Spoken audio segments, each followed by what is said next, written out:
Okay, I'll just wait for people to get started here. Good evening. Someone's on Rumble, so good evening, Bush Chick.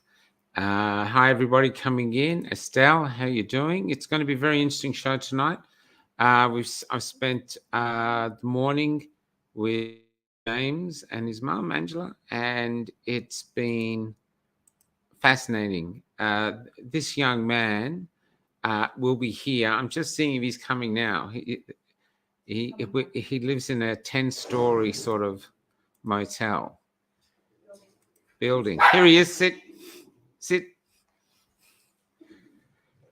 Okay, everybody, meet Martin. I'm going to play this now so you can see him in the show. I'll just wait for the people to start coming in, and afterwards, Martin will be here to answer any questions you might.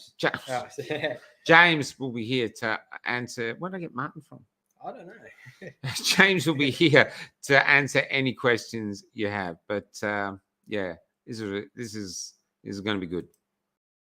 Showing up, and they're going to pour 250 milliliters of petrol in each one of our hives, or 17 of them. We're going to lose them all. We tested them for varroa mite. They don't have any. They didn't test it. They're just coming here to destroy them. They don't care. Live streaming this heartbreaking process on Fast Harvest Permaculture, so please show your love there. Please share this around. We need people to know what they're doing. They're killing innocent bees. This is just wrong.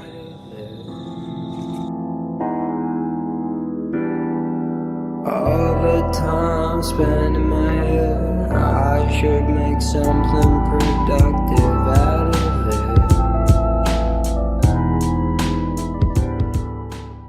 Whoa!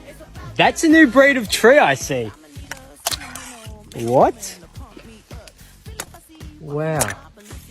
Where'd the rest of that go? These are known as an Egg Australia is natural name. And basically, they produced egg-like fruit, but they are inedible raw. So don't try and eat these raw. Make sure you cook them. I'll see you all next time. Buggy rider. Oh. Clutch. So it's in here.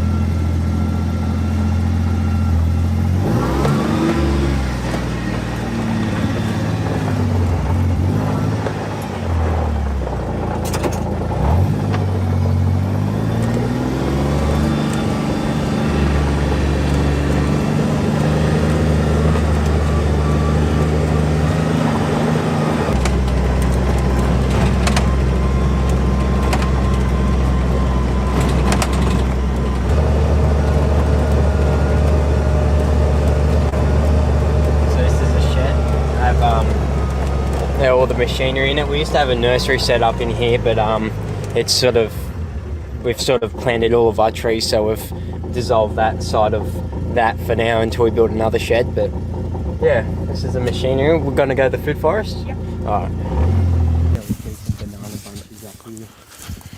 This is a red Dakar. This banana right here is a red Dakar banana, and I can tell that pretty easy from a far distance just because it's got that beautiful pink red tinge to it. Also, the leaves have a very red outline to them, very minimal, but you can see it. And these bananas are bright red, and they have a slight flavour of strawberry and raspberry to them. Yeah, and we're being led to believe that, you know, our basic ladyfingers and Cavendishes are the only bananas we have. And if you look at the repeat of the Gross Mackel, we're going to have another wipeout of these banana species because we stick with one commercialized variety and not multiple, which hides the chance of the diseases getting into the soil because you've got all these varieties together. And you're not separating them. So we've got something set up similar to an ABC system where we don't keep plants too close to each other in case there is a spread of something, but we'll have a banana, then we'll have another tree, and they've all been placed in certain areas so they can grow up in that proper layer and format.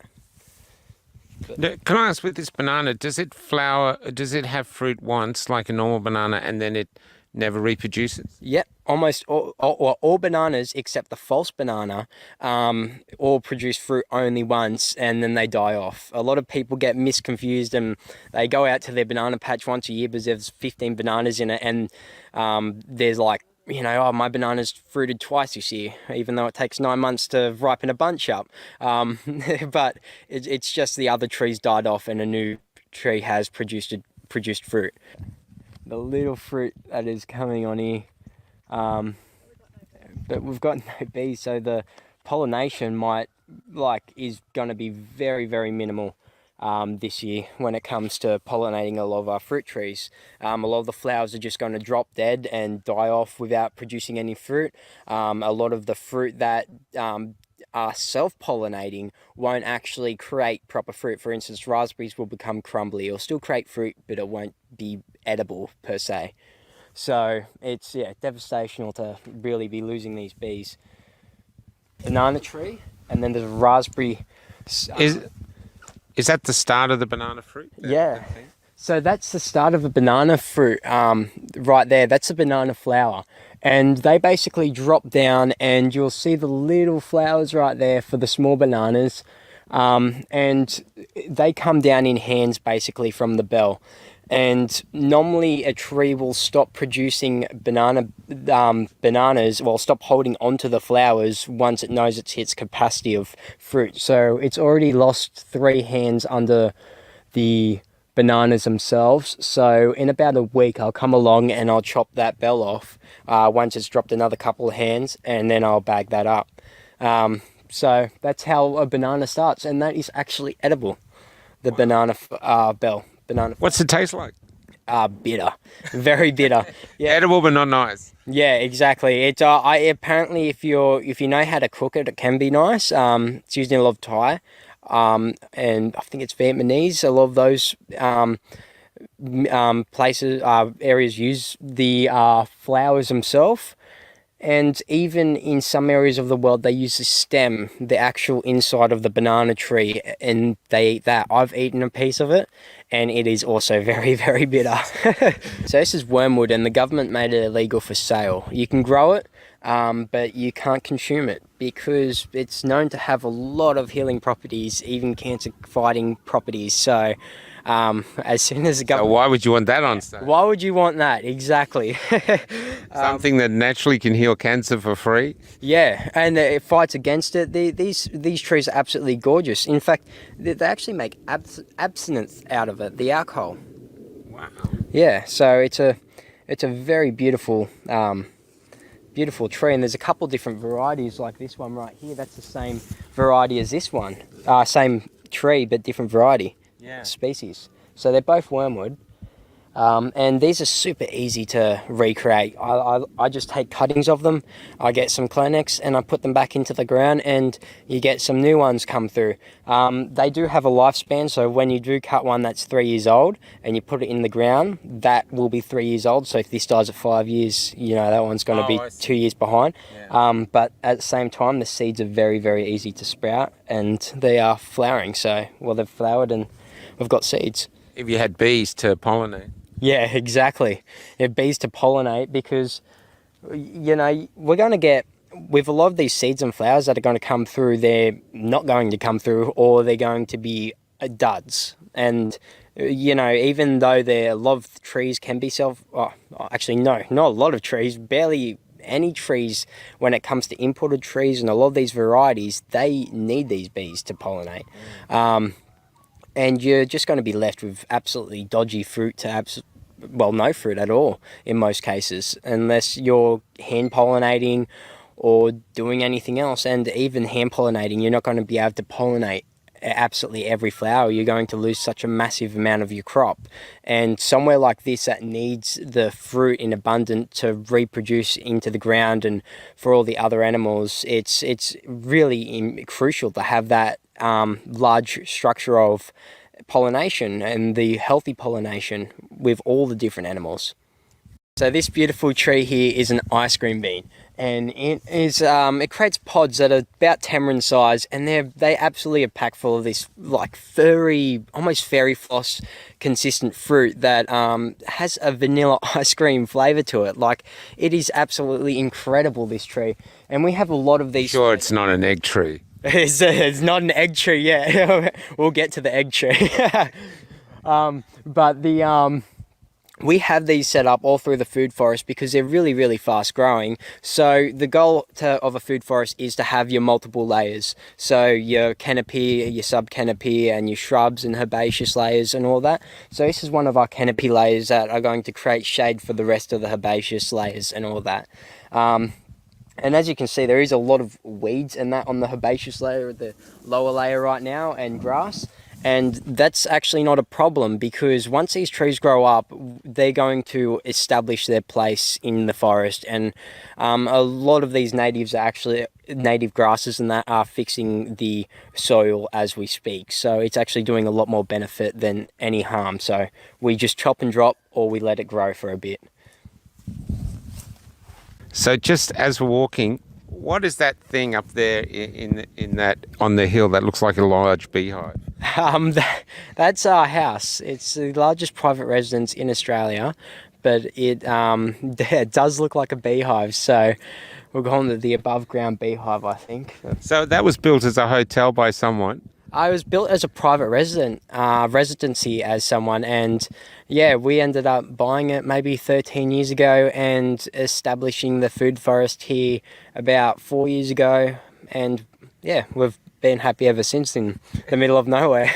It's a fallen down banana tree. Yeah, so this happens in the food forest, and this is the thing about the food forest is it's a forest. So like trees fall down in a normal forest, trees fall down here. And as you can see, this one was right in the midst of producing fruit, and we've had a fair bit of rain, and since our soil has gotten a lot more soft recently from the amount of microbe life that has formed here. It used to be just dacite, which was a clay soil with not much nutrients, but since we've really been working on the soil here, it's the bit of rain, it's fallen out. It's not a big worry for us. We will chop this one up, give it a mince up, and just throw it back onto the ground, and it will feed everything around it and all the microbes. So it's wonderful, actually. But there was one banana tree here maybe 2-3 years ago when we planted it, and as you can see, they're sort of taken over. And so these are self-pollinating. They're reseeding themselves. Yeah. Well, they shoot up suckers from the ground. There's two different types of suckers. You've got a sword sucker and you've got a water sucker. Your water sucker basically takes the nutrients from the mother plant. They're a lot more dependent on the mother plant that shoot up off the out of the root ball. Yeah. And then you've got sword suckers, which are a lot more independent from the mother plant, and they you can take those off pretty much straight away, and they're actually a lot more faster growing than the water suckers. Okay. Yeah, so they shoot up from the actual base. They're called biscuits on the base. When you cut a banana off, you can dig the base out and take these biscuits, and you'll see these little nodes on them, and you can plant them, and you'll get other banana trees come from that. So they're very, very fast acting and very good source of nutrients. How long does it take for a banana tree like this to grow? About a year. About a year? Yeah. And in a year it'll produce bananas as well? Yeah, normally, yep. Some Cavendish varieties will be about 2 years we've had, and then our ladyfingers and that, about a year. We get them fairly large and they will fruit. So you did a TED talk in year 10? Yeah, I did a TED talk in year 10 on permaculture and what we're doing here and how we can improve the future in a more sustainable, better way. And what year did you leave school? I left in year 10.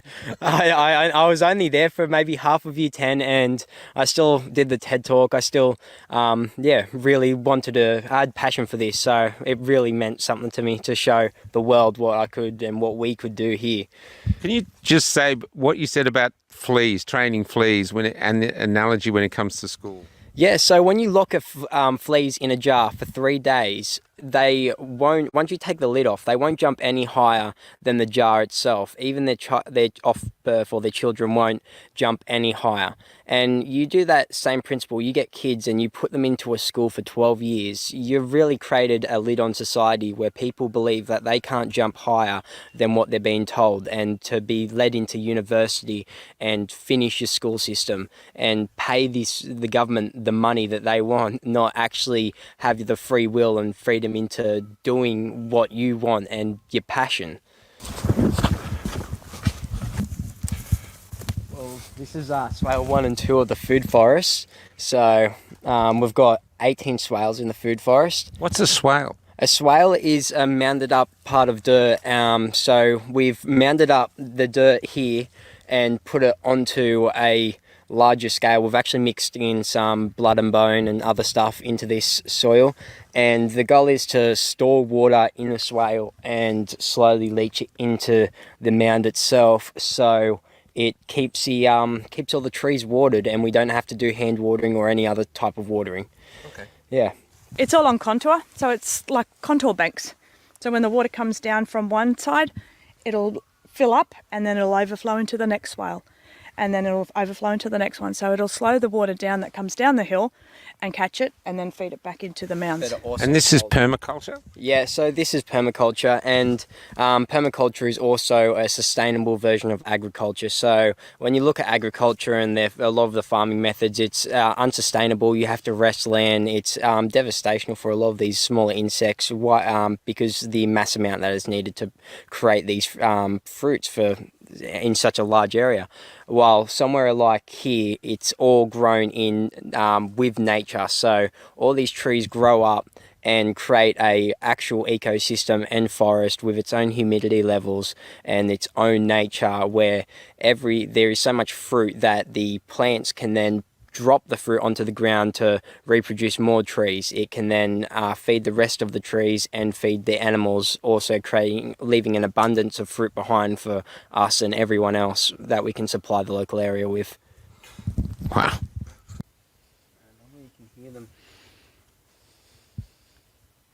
And since it's a bit cooler, they would normally be making a sound. So, While waiting for that, how many native bees are there? there's 160 varieties, over 160 varieties of native bee, and yeah, some of them don't even have homes like this. A lot of them are just by themselves basically, and then they find their soulmates, just live in solitary. So they're... And you said some have multiple queens? Yeah, so they do. Some create multiple queens in their hive. They've got a very complicated system compared to European bees. It's a completely different system. But they're not up to the job of pollinating our crops? No way. They can only pollinate a certain amount of natives, and at that, they're not doing a crazy effective job at it. But you need your European bees to... pollinate all of your, 80 to 90% of your imported crops. You need those bees alone just for those crops. So, yeah. And with this, if these are dead, could they have been killed by the stuff that the authority, what's it called? Fipronil. Well, there's around the area. That's the thing with fipronil, is you don't know how far it travels, where it's traveled, or the rate it's traveling at, because you don't know how far the bees have taken it. You don't know how many hives have been infected. So they haven't started the baiting right here yet, but they have on either side of us by maybe 15 or 20 k's that way and the same that way. So this could be very well related to that. The fact we've lost it in the last couple of weeks, the fact that this is just all lining up in one time, it really is making no sense for it to not be something like that. Tell us about your favourite native bee, that little black. They're the little black native bees. They're my favourite. They're absolutely insanely curious. They're like a bulldog in a bee form. Like when I was opening up these European beehives, the natives would come along and try and rub a bit of honey from them, and stuff like that. And they're so intelligent, it actually becomes a problem, because when other native European bees have fipronil and they get disorientated and some don't make it back to their hive, these native bees are so aggressive, they come in and they rob and they attack. These little things attack a European bee and they will rob the honey and then poison their hive. But So that's how they poison their hives. yeah, through that and through bringing it back from the actual beehive itself. You said they actually attack beehives to steal honey. Well, they're more curious, so they're just ruthless when it comes to it. They like to get in your face, they like to crawl all over you, and they're not afraid. But yeah, I would open a European beehive. You'd have European bees everywhere, and you just see these couple little native bees come in, fly under the lid, take some honey, take off. It was the funniest thing I've ever seen. They don't like the pretty fussy. Fussy anything when it comes to the cold. So they won't pollinate or won't even go out below 18 degrees, and you'll just see one of them pop their head out and just go, nah, it's too cold, and they'll walk back in. I reckon they have some of the biggest personalities. You know, they're a great animal, but they can't do the pollination that the European bees can do either.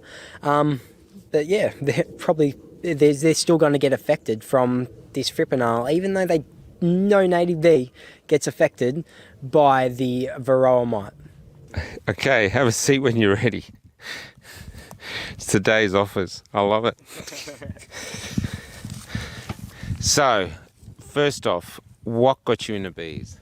Well, I've always sort of had a passion for bees, but even before we had the food ferrets, we had bees, and I really don't know. I've just had a spark from day one when we first had a couple of hives, and ever since then, the passion grew really fast. So, well, tell us something about bees that people don't know. Start first with the bee brick, because most people would never heard of that. Yeah, so there's a bee brick they actually put in to a lot of buildings these days, and it's actually in the UK they've made it a bit of a law to have these in people's houses, and they're bee hotels. So they have little holes in them where bees take shelter at night, because as soon as the darkness comes out, they can't fly. They will drop to the ground. Why is that? I actually don't have a clue, but it's interesting to watch, because you can have a room that's lit up, and as soon as you turn those lights off, the bees just drop, and it's incredible to watch. Or I haven't watched, I've seen it online, but yeah. So these bee motels of you're a bee, you're stuck out nighttime, find a bee motel, book in a room, get a bee hooker, and just have a good night with That's about it, you know. They've got their old bee hotel, and they're free of charge. What happens in the bee hotel stays in the bee hotel. That's about it. There's different districts of bee hotels, but yeah. But as soon as they can't move at night, so they need shelter. And But how do they find them? How do they know they're there, the bees themselves? They look for little holes, so they're very, very smart, and they know when they're looking for hollowed out or hollows that they're going to find that right size one that's for them, and they're just going to crawl in there, and then they're just going to bunker down the night, and as soon as the sun's up and they can spread their wings, they'll be up and ready back going to their hive. Now, tell me something else about bees that just blows your mind, even as many things as you can. Well, the fact that it takes 12 bees to make 1 teaspoon of honey. That is a lot of bees. That's 14,400 hours in a teaspoon. There's a lot that goes into your honey. $180,000 minimum into a small jar of honey if you paid them minimum wage. And here we are buying honey for 10 to 15 bucks. Everyone should be very, very lucky and thankful for, these gorgeous animals. And on top of that, they're pollinating. It takes 14,000 visits to a flower just so they can create that tablespoon of honey. So teaspoon of honey. It's incredible. When you've got the frequencies that emit from it when you're around from a bee. Yeah.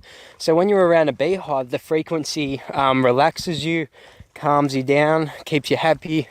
It's a very, very therapeutic exercise. Yeah, so for a lot of people who are doing it their whole life, that's all they knew. And the DPI come along and stripped that away from them. And that was, everything they had in that. And it's gone. People have been put back years in therapy just because they've removed their bees. Tell us the story about the veteran. Yeah, so this veteran basically had bees, and his whole life was around doing these bees. It was his therapy. What made him sane again. So it gave him purpose as well. Gave him purpose. He really felt like this was all he had, and the DPI came along and killed his bees. It put him back 4 to 6 years of therapy and a lot of heartache for this poor bloke. And he's done nothing but try to help the country. Now, the reason they destroyed the bees was for the Verona mite. Yeah, so the Varroa mite, and yeah, every single country in the world lives with this mite, and it's just had another incursion in Australia. This is it's the 6th incursion that we've had here. So and they've just taken it way out of hand. Tell us what it does to a hive and what they're frightened of. It basically these little mites attach themselves to a bee. They're like a flea for a bee, and they then over time get their way into the larvae. They attach themselves to the larvae, and it takes about 2 years for them to collapse a hive untreated. So that's 2 years. 2 years, yeah. One hive. For one hive. Now tell us about the other beetle. Now we've got hive beetle, and they're another invasive species that are here, and they're known to just destroy a hive in a couple of days to a week, and they're very, very vicious when it comes to it. I've personally seen it and personally had it happen. And what do they do to try and eradicate them? They did some different methods, but they chased it for a while, and then they calmed it down and they went to management like we should be here, what we should be doing with Varroa mite, because it makes no sense to go around killing absolutely every single hive that's going to have this beetle in it. It makes more sense to manage the situation. So everyone uses diatomaceous earth and beetle busters and all these different methods to actually manage the beetle. And your fear is like an ecological disaster, because if all the bees from an area are removed, then we're not going to be able to have, and nothing can pollinate. That's exactly right. 90% of all of our imported crops need to be pollinated by European bees, and European bees have that large travel range. They have that. How far can they travel? 5 to 10 kilometers most of the time. That little bee can fly 10 k's. Yeah, a lot of the time they will, and but if there's food closer, they won't go past the 5 kilometer mark. But yeah, they're absolutely incredible. Some of them even have been taken up by a wind before in wind drafts and absolutely shot like tens and tens and tens of k's far away, and they'll still make it back home. They're crazy. How do they know where home is? Do they know that? Yeah, they have a little GPS location almost in their brain where they go, their hive is right here, so they go wherever they want, and you can see when they have a full pollen sac that they actually take off and they fly around a couple of times, and then they, boom, one direction. They're flying directly to their hive at that direction, so that's their travel line, and they're very intelligent to the point where if you move the hive a foot, all these bees are going to come back and just going to surround the hive lost because they don't know where their hive is, and they will die. So you've got to be careful where if you're moving hives as well, because they can split off or yeah. And so if you were in charge, how would you suggest they deal with the Varroa mite? Yeah, I would suggest that they would have looked at a management phase and managing the actual mite itself and not chasing it. They started in Newcastle and chased it out by doing these killing zones, these unethical killing zones, and chasing it by testing 25 k's off these zones. So they find a new case, and then they just kill everything, expand the zone, and continue this. We're chasing this mite. The best method we should have done, well, they should have done from day dot, is start testing from a further area and stop using unethical testing methods. So it's like a scorched earth mentality, just burn. Exactly, and they want to do more harm than good when it comes to it, because all these beekeepers have to do this ethanol wash every 16 weeks in these 25-kilometre zones outside of the red zones. You have to take 300 bees from each one of your hives, pour ethanol over them, kill them, and shake them around to dislodge this mite that's probably not going to be there. And when you do that, you've just killed a lot of your bees. You're doing this constantly, but on top of that, the government has have on their actual pages and that the sugar wash method works. They could be using sugar, powdered sugar instead of ethanol, removing the mite and putting the bees back, and also letting them survive. So every step of the way they're taking is unethical, and it's for their own pleasure, it almost seems like. Do you think it's also, considering how much bees do for us, it's almost like spiritually disrespectful to just slaughter them in return? It is absolutely disrespectful and disgusting to slaughter such a gorgeous animal that, only does everything for us. To try and do what they're doing, try and play God, it's really upsetting. These animals deserve better. In fact, they work harder than any other person, or even if you put the whole earth together, one hive works more harder than that. They're so sophisticated animals. So it's insane that they're doing such a thing to these animals we owe them hard time, we owe them our money, we owe them everything because of how much effort they do. Without bees, we can't survive, and we don't have food. So we're heading now to where the where they had the bees, where they were keeping the bees, and we'll hear about the destruction of them and their story.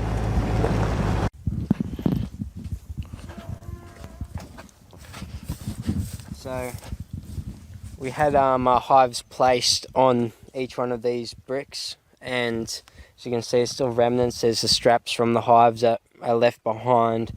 Some older hives that were supers. They've just been sitting here and decaying.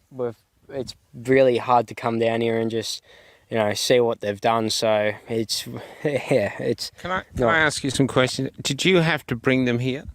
Yeah, bring the DPI here. Yeah, did they know where to come, or do you have to bring them to where the bees were? They knew where to come almost, and they come right down to the end of the road, to the fence up here, and they basically tried to hand us the act as soon as they were here. They wanted to film us receiving the act, to enter a contract with them. Dad said, no, put it on the ground.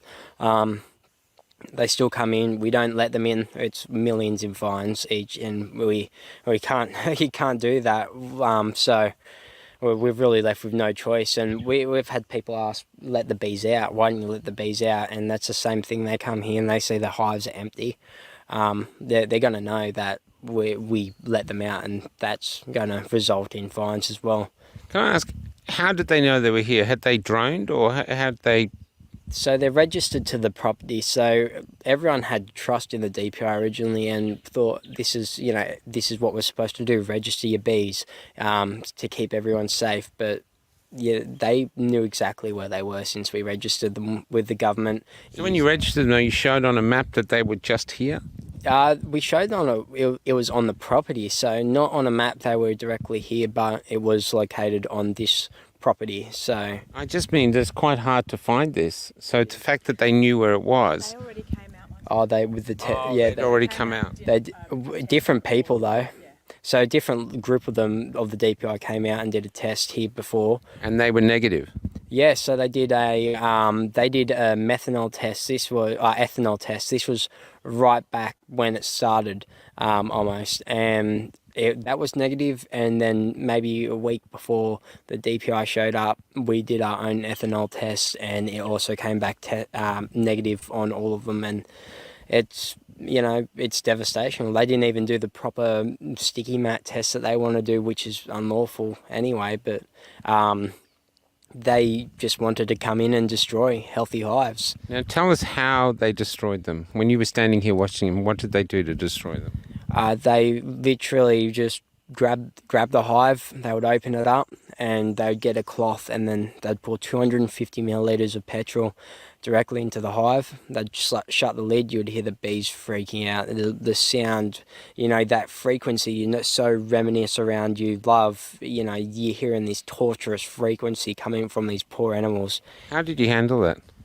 It was hard. I had to leave for a couple of times and just get myself back together, because, you know, we're trying to bring light to what it was. But yeah, it was not the easiest for sure. And how long were they here for? I mean, did they stay here all night doing this? Was it till 10 o'clock? About 10:30, yeah, they were here doing all the hives from about 7 to 10:30, so it was night time. And yeah, by the time we come down in the morning, they were gone, and you're just left with hundreds of bees flying around, and they're left homeless, and they will fly around until they die because they have nowhere to go. That's it for them. End of their story.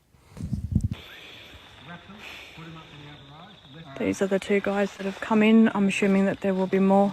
We've proven that we have no varroa mite in our hives. They don't even test it. In fact, they're here to just destroy it. They come here, they've got their petrol, they're pouring it into our hives. They don't care about you. They care about their money. They care about destroying us. Please, please, please share this around, like it. We need the algorithm to push this out. We really need to show what the hell they're doing. They didn't even test our hives, and they're just killing them. They haven't even, get that in their heads, they haven't even tested for something they're killing for. That makes no sense.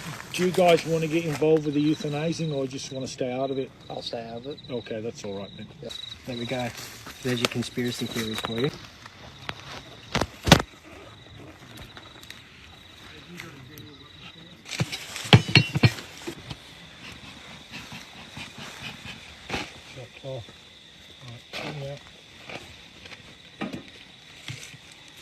Right, where you go?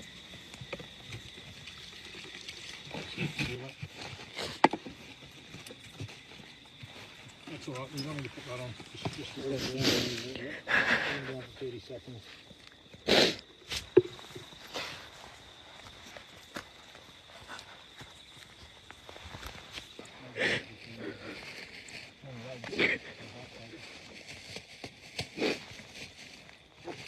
One hive down, 16 more to go. Okay guys, you're probably wondering what's going on, and basically, even though we don't have the varroa mite is in Australia, and we're in the 10-kilometre radius, so they're pouring 250 millilitres of petrol in each one of the hives, wrapping it up and killing all of our bees, even though we tested them for not having varroa mite. It's a very heartbreaking moment, but we're bringing you guys along, so please share, like, get this out there. And we need people to wake up and realise what they're doing. This is the end of a lot of food. You know, we can't live without the bees, but here they are killing them all. So these are bee carcasses? Yeah, these are bee carcasses. This is a lid that was left here once the DPI took the hives, and since all these bees were just flying around with no home, they ended up dying, and some of them landed here, the rest of them got washed away. So they were trying to get home, but home wasn't here. Yeah, and once there's no home for a bee, there is no return for a bee. It's gone, and that's a sad thing. Will fly around and just take days to die. I've seen how long a bee can survive without itself, while by itself, and it can survive a good amount of time, but it's torturous for the poor animal. Yeah. That's just some of the bees that were left behind once the hive was taken, and they just come back and they die. They have hundreds of them. You see they're even over here on this lid that was left here. There's all these small stingers and carcasses left behind from the bees that were flying around once their hive was taken from them. So they just would be wondering where their hive was, and yeah, it'd be torture for them almost, because they have no clue. And they're just left there to do nothing but die.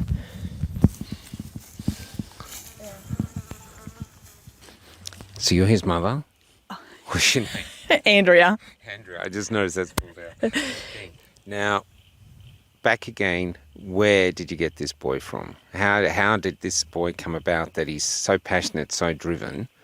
We've always told the kids, all our boys, to, what they believe in, to fight for it. Tell the truth, be honest, and be passionate about it. And hence, we have a stubborn, headstrong boy who... To show how determined he is, how much did he used to weigh just a little while ago? 110 kilos, and he's lost 40 of that.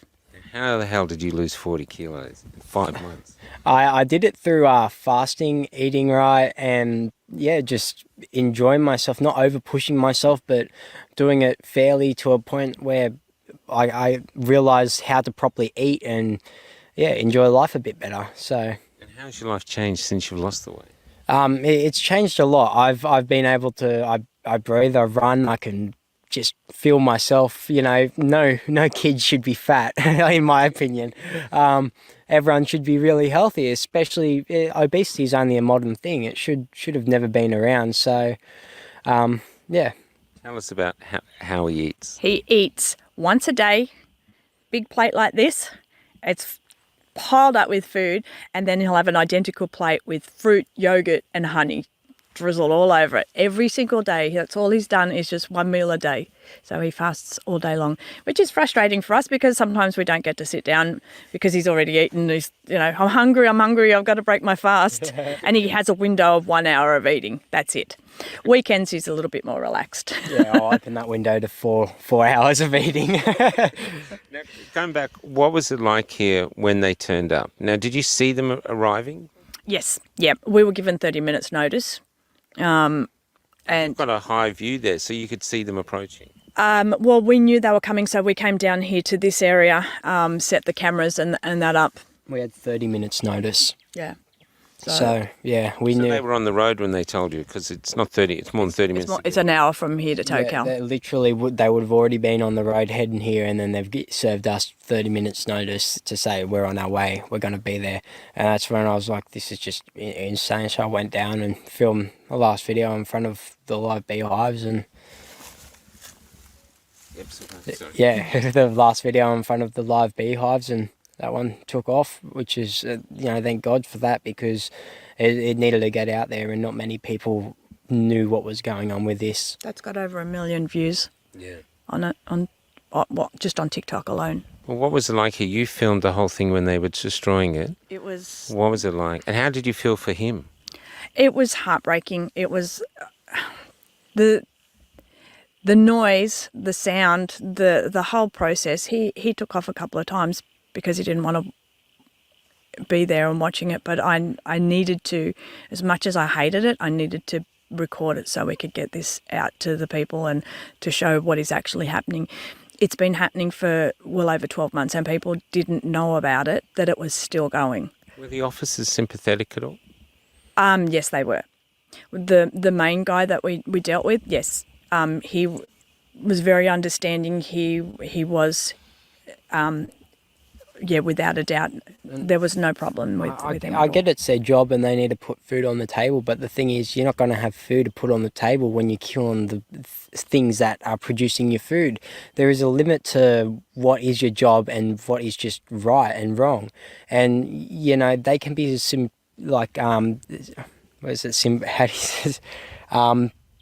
they can be as warming or as nice, sympathetic. Sympathetic, yeah.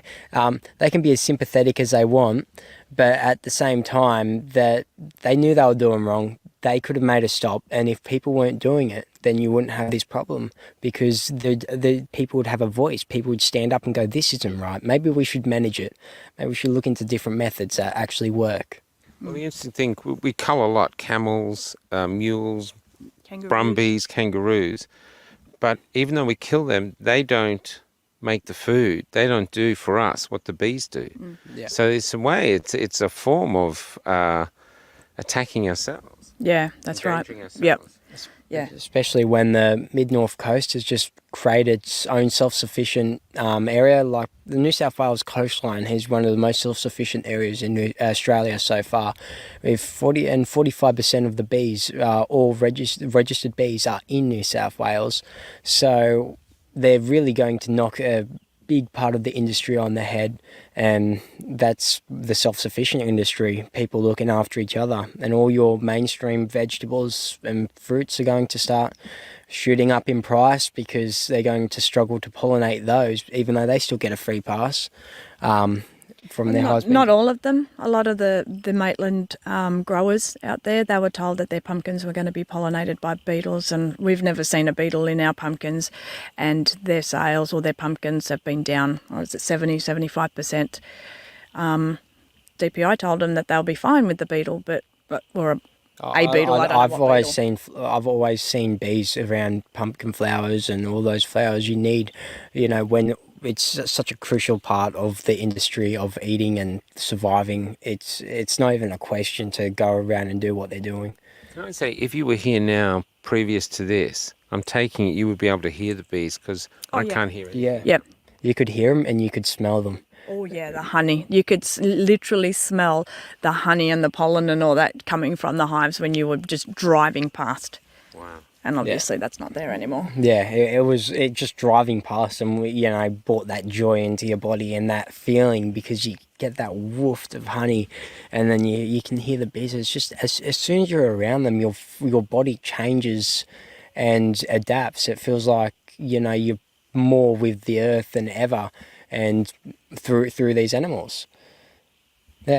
Okay, so we're here on the top of the beehive. Yeah, the top of the beehive. Now, you went into the DPI, Yep.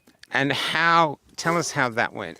Well, the meeting was planned to go for an hour, and it ended up going for 2.5 hours in total. So it went for a quite long time, and we did get a fair bit of our questions answered, but a lot of them were deflected with, we can't give you that information, that's not accessible to public, even though it's information that should have always been accessible. Why wouldn't it be accessible to public? What have they got to hide?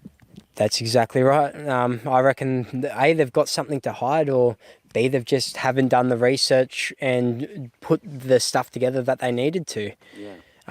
So at the end of 2.5 hours, any good outcome from you guys? Yeah, we got a fair bit of questions answered. We got them stumbled up on a couple of things, but the first maybe half hour to hour, it was really draggy. They try to drag stuff around. It seems like they got almost like a puppet to come in and bring some sticky mats in to try and get us distracted for another bit of time, and they were really trying to deflect the questions as best as they could. But we really hammered them with it. We had maybe 110, 115 questions, so we had a lot of questions for them to ask. And yeah, was there any particular question that really floored them?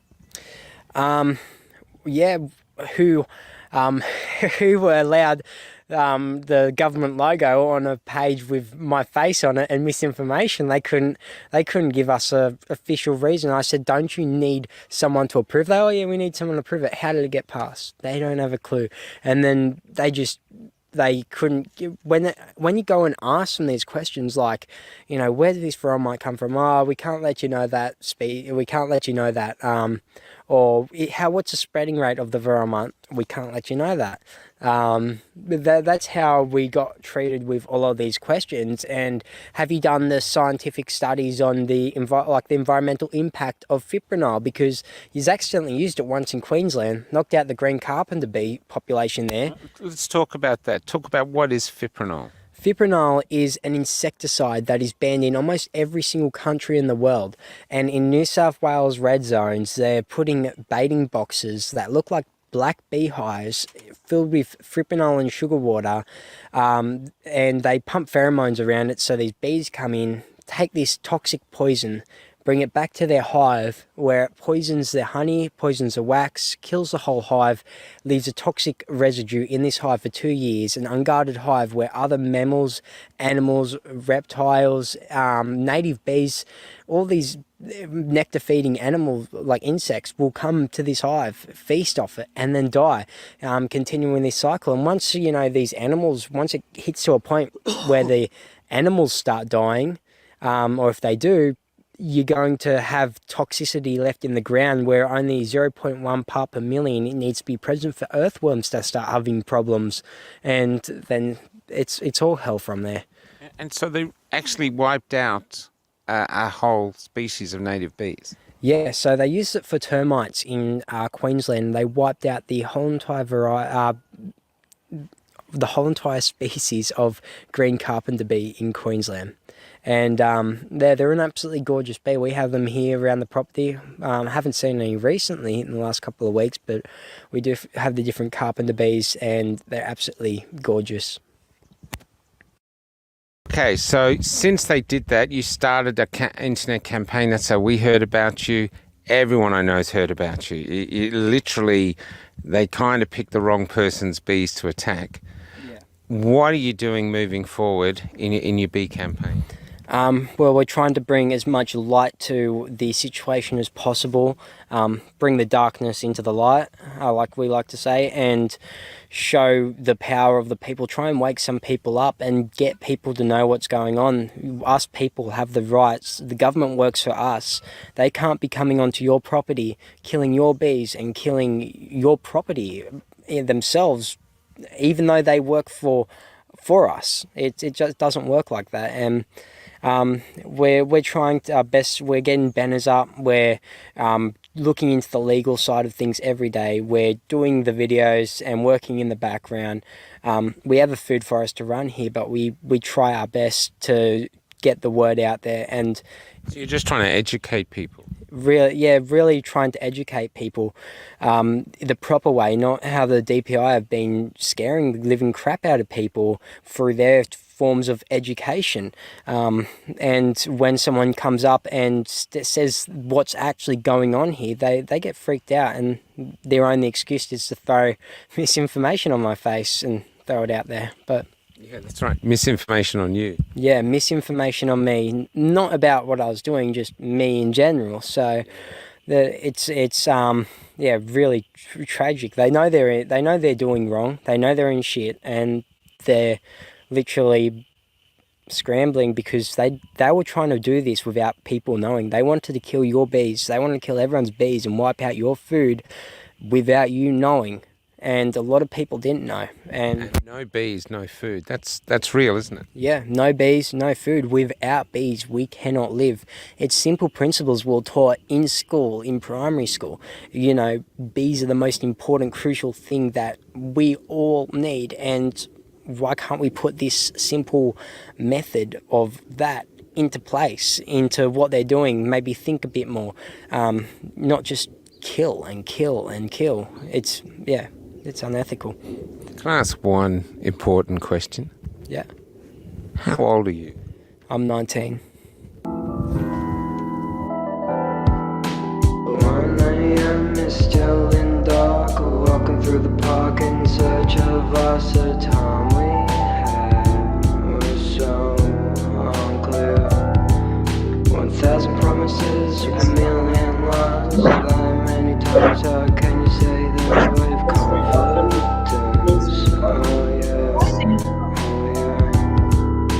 I wanna fight, wanna take flight and be by myself again tonight.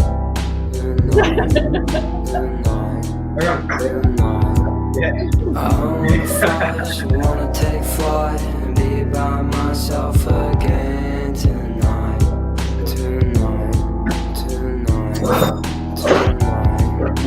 So many fishes in the sea. Oh, why did I choose you, my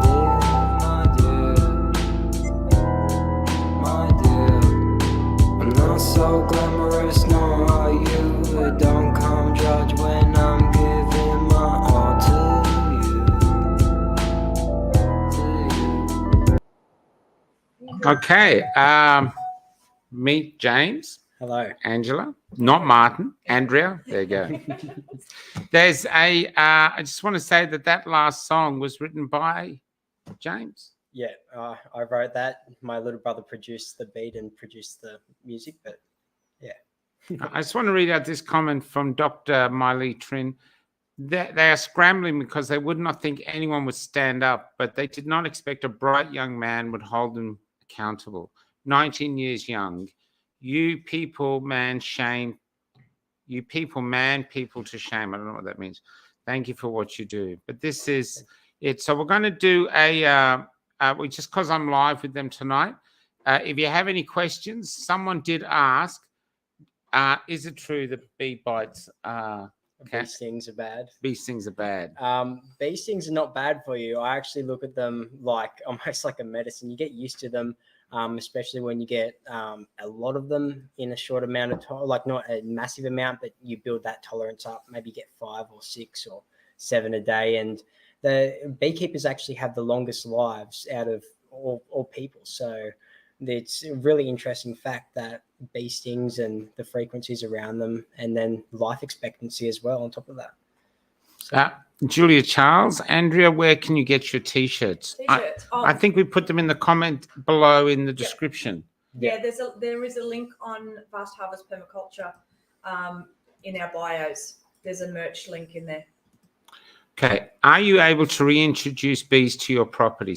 Asked Michael Dirk. Not for 3 years. We aren't allowed to have bees on the property for 3 years, which is ridiculous, especially since we're in the middle of absolutely nowhere, nowhere near an actual varroa case that was verified. And they're just, we're not allowed to have them for 3 years. And we're going to try and fight against that. But for now, that's what it's set as. And each case that is found, it sets you back 3 years as well.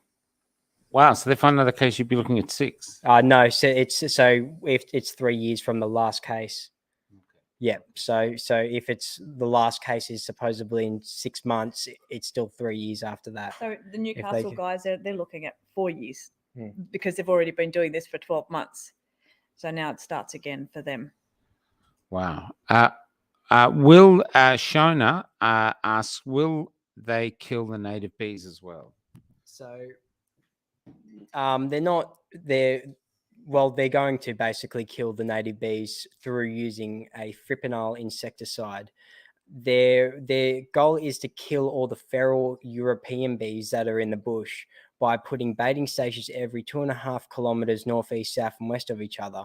And then these European bees come into these baiting stations where they've set up sugar water mixed with fipronil, where these European bees are the only bee that is supposedly able to get to the water due to a mat. They then take this back to their hive, poison the honey and the wax, where it will then kill the whole entire hive, leaving a toxic residue in that hive for 2 years, where all other native bees, like bee varieties, and you've got your native animals and mammals that feed off these different hives that will die from it, because it's such a poisonous and dangerous insecticide. In Queensland, they wiped out the native green carpenter bee up there. That was not on purpose. That was a complete accident, just trying to use it for termites. So what we want to really do is make sure that people know when the fipronil bait stations are being put on their place that, you know, there are going to be consequences. Some people have been told that they're, what do they call, bee monitoring stations. The DPI are telling them that they're just monitoring the bees. That's not true. So killing stations. To know, they're bee killing stations. On not top of monitoring. that, they're not. They're supposed to allow everyone in that 5K or 2.5, is it, or 5? In the area, it's in the area. It should be really, the whole neighborhood should know when they're in place because of how toxic this is. No one should be able to have access to it or be around it or even see these boxes.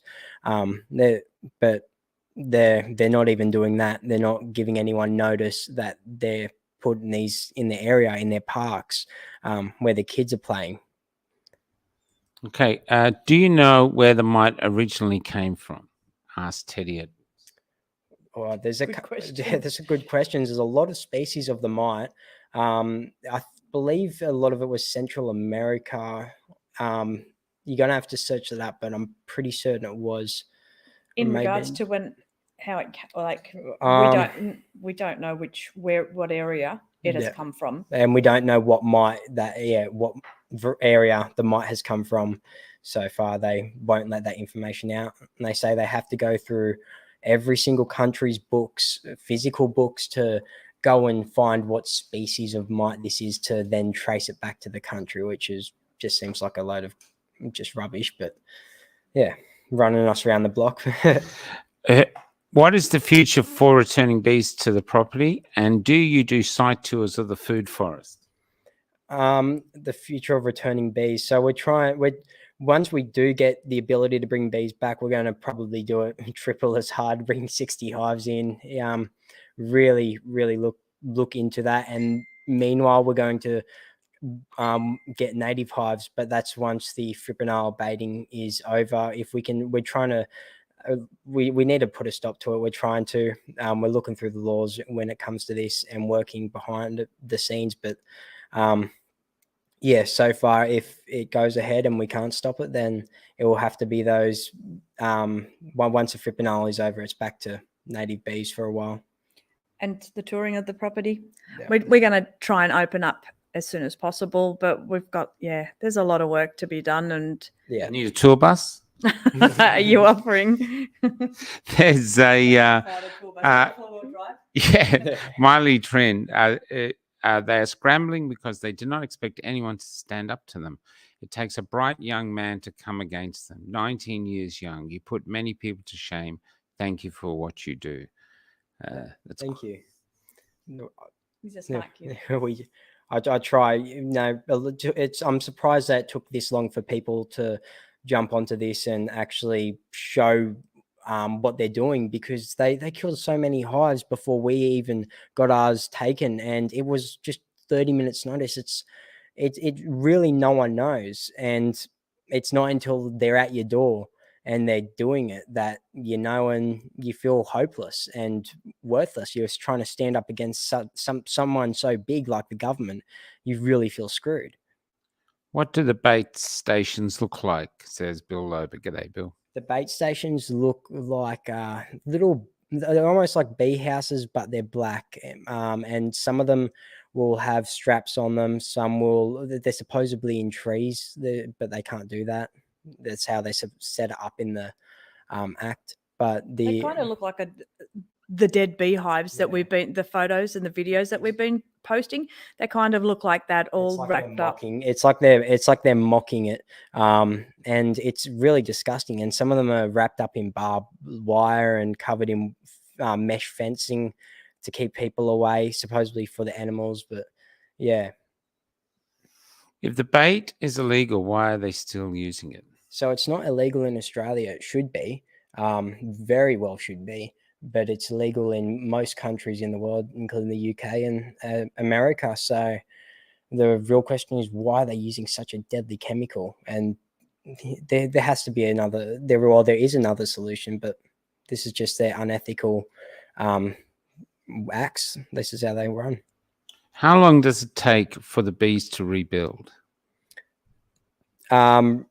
Rebuild as in the hive once it's just reestablish themselves in the area.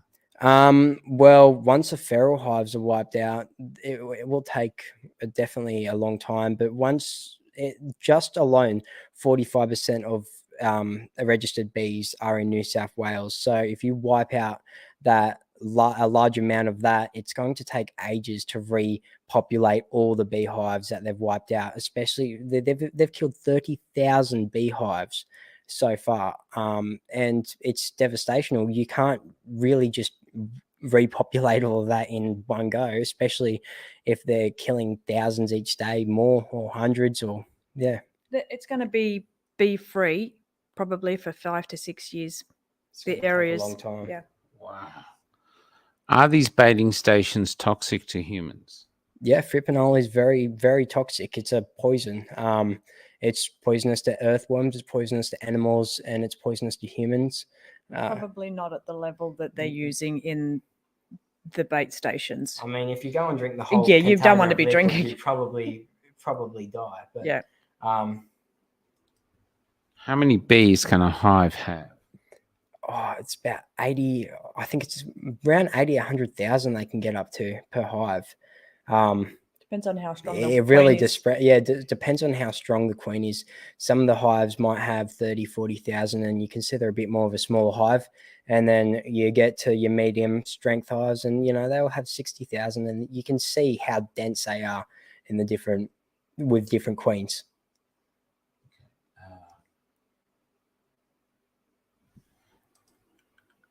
just to restock bees will cost a fortune. Can individual bee farmers do that? Just to restock bees. Yeah, so the DPI, when they come and kill your bees, they basically will reimburse you for the beehives, which is $550, and which probably won't cover any costs in the future when it comes to how pricey these hives are going to become. But it's just, yeah. I'll do two more questions. So if they keep killing bees, what happens to our food chain, and how long will they carry this madness on? So when it comes to the food chain, everyone's pretty much screwed in everything. You need the bees for grain, you need them for canola, you need them for absolutely every industry. So we won't be able to produce our own fruit. We won't be able to produce our animals and our livestock to feed us. Really anything, especially when 90% of produce is all made in Australia, it becomes a really big problem. And last one, you have to register your bees. Well, yeah, you're supposed to register your bees, and we don't endorse not registering your bees, but we can see how everyone's just lost their trust in the DPI, just like we have. And seriously, they pretty much deserve what's coming to them, because they've really screwed everyone's trust, and they're single-handedly the reason that people are moving hives and have moved hives, is because they're scared of their innocent bees being killed. So last question here from Oak Cho. Could you survive with native bees alone? no. And like, not with our crops that we have in Australia. 90% of our imported crops need European bees to pollinate them, and on top of that, European bees travel that 5 to 10 kilometer radius, allowing them to pollinate a lot more, and they have larger pollen sacs. They can get around a lot easier compared to the European bees, which have a shorter radius. Native bees, I mean, that have a shorter travel radius. And they don't come out when it's winter, like it's They cold. don't come out when under it's cold. under 18 degrees. Everyone's pretty much screwed when it comes to pollination. We can't rely on native bees, and even if we're going to use a lot of them, it's still just not going to be enough. But yeah. Thank you for hosting us here. Thank you for giving us a wonderful day. Thank you for giving an audience with you. Thank you. And I think if we had an audience here, they'd be applauding you. And I'm going to applaud you. I think you're a remarkable young man. Thank you. And so anyway, there it is. Share it everywhere, download it, repost it. I'm going to make it into a podcast now, so share that as well. This is a gift to the nation here. This is what we need. There's so I'll be with that. I'll leave you and see you. Good night. We'll be on in the morning as we wait to hear on Dr. William Bay's High Court ruling. So he'll be about from 9:30 on. We'll be live to see what the ruling is in that case. Apart from that, people are applauding here. Told you. Told you. Thank you, everyone. Thank you. Good night. You produced a wonderful boy there, girl. I know. Good night.